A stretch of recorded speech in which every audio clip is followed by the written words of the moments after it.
Hello, Jeremy Kugel, physical therapist from First Chiropractic and Physical Therapy here. I just wanted to go through a couple of foam roller exercises for all of you, just to segue off of what Dr. Infante talked about in his last post with regard to ergonomics and sitting at your workstation or home office for that matter. The more we sit all day long, we kind of get that rounded forward head posture, kind of get tight through the front of the chest and rounded through the back. So foam roller is a great tool to use to help open up the chest, help to mobilize the thoracic spine, if you will, help to get the head and neck back, and just kind of get things moving a little bit better after they've been sitting in one static position for a long time. So there's a lot of different foam roller options.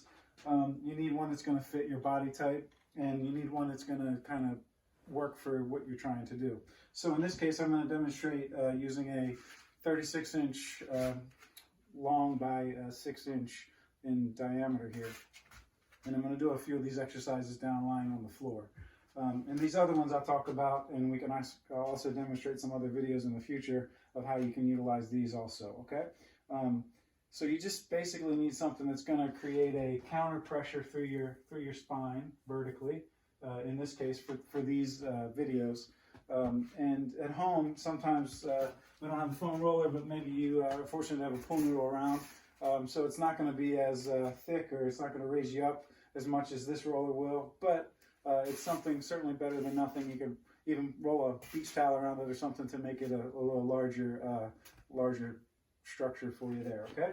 So with the roll, the first thing you want to do before you even use the roll is just lie flat on your back. You need to do it on a firm surface, so you want to be preferably on a floor, yoga mat, something like that.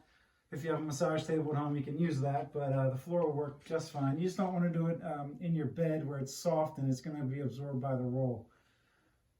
So first thing first, I just ask folks to kind of take a mental snapshot of what they feel through their body as they lie flat on their back. And then from there, we're going to go into the several exercises I'm going to show you today, okay? So from there, you can roll to your side. Make sure that the end of the roll is going to be at your hips and waist, or pelvis, I should say, and then also resting your head on the roll too, and then roll up onto it from there. Once you're positioned there, we're going to go through the series of exercises, okay? Knees will stay bent. Head is obviously on the roll there. And from there, we're going to do a few different motions. First one is we're going to do what we call a cervical retraction, where we actually flatten your neck into the roll and pull your chin backward toward the roll. You can do that for repetitions of 10. For the sake of the video, I'm not going to go through all the number of reps that we're going to do for every one of these. I'm just going to give you the number of reps to do or the times to hold the positions, okay? So the next one that is a nice one for opening up the chest is just a pec stretch. So the pec stretch, you just have your arms out kind of like a T position, hands perpendicular to the rest of your body, straight out like that. That's a good 30-second hold, and do that 2 times. And then the next stretch that you can do is we call a goalpost stretch. The goalpost stretch, you'll be here with your elbows bent at what we call a 90-degree angle. Again, your upper arm is perpendicular to the rest of your body, and you just let your elbows, wrists, and hands fall back. Hold that a 30-second count, 2 times. It's always good to do some deep breathing. As you exhale, let your arms, your body just relax further into the position. Come out of them slowly. I like to have folks do the pec stretch followed by the goalpost stretch, and then one more of each. 30-second hold 2 times. Now, one that's good for working on the mid-spine, the mid-back, is reaching overhead. So you can take hands by your side, palms face one another, and you're going to reach up overhead as high as you can go, back and forth, 10 repetitions.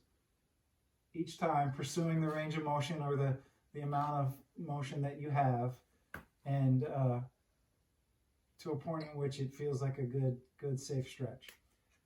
The other motion that you can also do is just squeezing your shoulder blades together. So I'm actually taking my shoulder blades, pinching the roll between them, back and forth 10 times.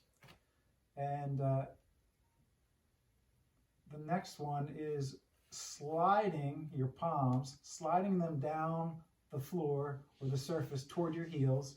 You'll feel the muscles below your shoulder blades engage and pull your shoulder blades basically down and backward. And that we call reaching to the heels. It activates the lower trapezius muscle. It's a good one to kind of combat all that rounded shoulder posture through the day. And then lastly, you can do a mobilization for the spine where you keep your hips and your shoulders level. You roll side to side and let that roll just go across your back, sort of like a rolling pin, just to manipulate and massage and mobilize the softer tissue between your spine and your shoulder blades. And it also loosens up some of the joints between the vertebrae and the rib cage as well. After the series of those stretches and range of motion exercises, it's great to then roll to your side, lie flat on your back once again, reassess how you feel. A lot of times you'll feel a little longer, you'll just feel a little more open through your chest, feel like you can take a deeper breath, and it's a nice relieving position to be in afterward. Now from there, take your time getting up, and just make sure you're not dizzy or anything before you jump right up. All these exercises should be done pain-free, at a slow pace. Certainly, if anything bothers you, don't force the issue. Perhaps some you can do, some you can't do. If you have any issues with them and you would like to speak with Dr. Infante or I, you can send us an email. You can call the office.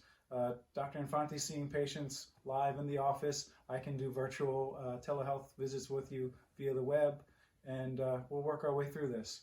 I intend to post some more videos like this of some additional things and ways and strategies and things you can use at home to help get us through this time. Thanks for your attention, and I appreciate you tuning in. See you next time.